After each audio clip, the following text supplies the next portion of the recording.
Hey guys, how you going? Hope you're all doing very well. Thankfully, since my last video, I'm feeling much better. I'm not feeling like throwing up anymore, so I thought what better way to celebrate this resurgence in health than to do another movie review. So thankfully, this movie is not as sick as the mixtape that I reviewed yesterday, so you don't have to worry about that. This is a crime film from Britain, English language obviously, released in the year 2009, directed by Van Wheatley, and this film is called Down Terrace.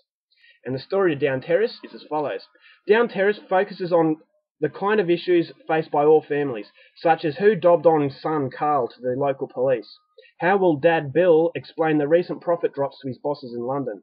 Can Uncle Eric dispose of a body without making a mess of it again? And what should Mum Maggie make for tea? When Bill suspects there's a mole in his criminal operation, he decides it's time to clean house, and recrimination, betrayal, murder, and a spot of redecorating are quick to follow. But as Bill and his family soon discover, you're only as good as the people you know.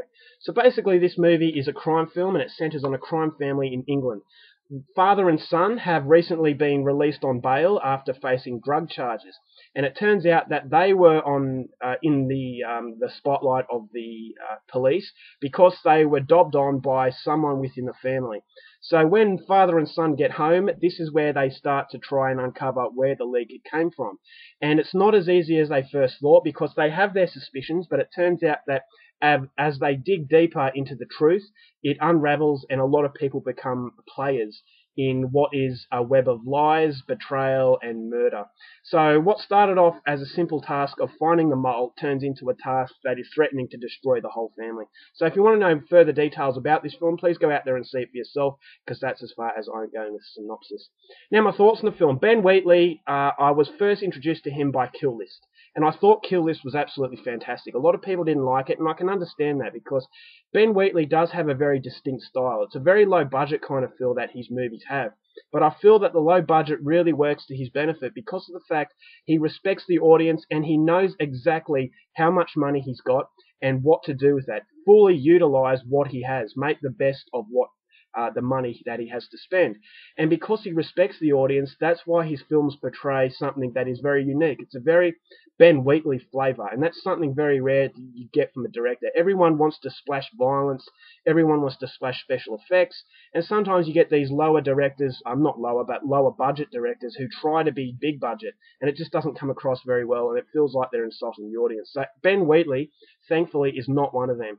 Kill List, I thought, had a fantastic atmosphere, and Down Terrace is no different. Now, Down Terrace is a lot different from Kill List, but there are similarities as in the atmosphere. This is a very tense and claustrophobic sort of film, and so was Kill List. But where this movie differs from Kill List is the fact that it is not horror, but it is the same sort of depiction of real people. This movie is so far different from the usual glorifying Hollywood mafia type.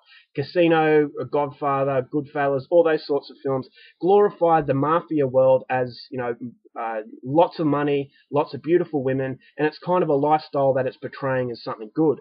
Whereas this movie, it portrays crime as what it is, ugly. And the movie is more so about a family structure and family dynamics than it is about crime. Crime seems to be, in this film, the second point, whereas the main point is a family. It's a very dysfunctional family, but at the same time, they do go to extremes, but it's still a very real family. There's got family dynamics. You've got the mother and father who want their son to go down a specific path, but he doesn't want to. He wants to break free of this to have a life with him and his girlfriend, and the father doesn't like the girlfriend. He wants to keep her on the outer. So this is stuff that really does happen in families, but where this is different is the fact that this is mafia. But the mafia never overtakes what the film is about, and it is a character drama. You've got very likable characters, and for this to work, you needed very good acting and a very good script. The acting was very good. Some people didn't really like it, but I thought it really worked. And the script was absolutely phenomenal. I thought for a movie that didn't have too much action, you needed to have a script that kept the viewer interested. For me, this movie kept me glued to my seat without really anything happening. It's a very mundane film. It's a very boring film, and it really does. It's a routine lifestyle, and it kind of like they're sitting around doing nothing, and that's basically realistic sort of crime. It's not glorified. It's not shootouts every second. It is just very dull, the way that this family is going from their day-to-day business. They talk about mafia work, but they never really glorify it when it actually happens. When it happens on screen, the shootings and the killings, they're very hard to take, mainly because they're done in a very cold-blooded fashion. And secondly, because you get a connection with these characters. You don't want to see them hurt because they come across, as I said, as human beings. Therefore, it's realistic, and in realism, you don't want to see people die. So when they die in this film, it hits you even harder because it's few and far between the death scenes, but they are very hard to stomach when they happen. And they're not graphic. There's no blood pouring out everywhere. It's just really hard-hitting realism. That's where the film actually works. Now, the soundtrack is very good, very dull.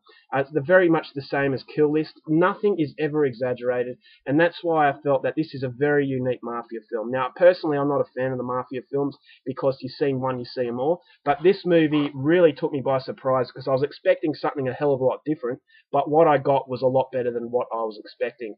The ending is very heartbreaking. You see a family basically tearing itself to pieces from within. You've got betrayal, murder, and it's just the whole thing about trust. And family is everything, but unfortunately in this case, you're only as good as the people you know. So it is actually pretty funny too. I thought Kill List, Ben Wheatley has a wicked sense of humour. In this film, he demonstrates that sort of humour. If I have a problem with the film, although it's 89 minutes, it kind of feels like it's a bit longer than 89 minutes. I felt that some parts kind of dragged a little bit. While the script was very good, I thought it kind of ventured into some things that were a little bit unnecessary. But every time it threatened to derail the film, there was a twist that came up which put the film back on the tracks. And so it never does get bogged down, although it does threaten to bog down, because I felt that it was a little bit excessive in some parts, but fortunately it never really does get bogged down, and it never really drags. So a lot of people, I could say, would hate this film because of the fact it's very script driven. It's very character based. It's not so much killings left, right, and center. It's a drama. And for that, I really appreciated. I thought it would have been easy for the mafia aspect to take over, but fortunately Ben Wheatley decides to go down a different path. As a result of all this, I'm giving it 4 stars. I mean, it's not a masterpiece, but as far as mafia films are concerned, if you want something a little bit different, I would highly recommend you check out Down Terrace. Very likable characters, even though they do barbaric things, you sympathise for them because, as I said, Ben Wheatley portrays his characters as real people with real problems, likable qualities, but also some fairly unlikable qualities as well. So it's a mafia film unlike any that you've ever seen before. So 4 stars, I am saying definitely coming recommended, but as I said, just be very careful going into it because there is a lot of talking. But fortunately, the script is that phenomenal that it really does work as far as I'm concerned. So 4 stars for the British gangster film Down Terrace. Alright guys, that's my review. I hope you enjoyed it. Until next time, keep watching movies, and I'll see you later. Bye.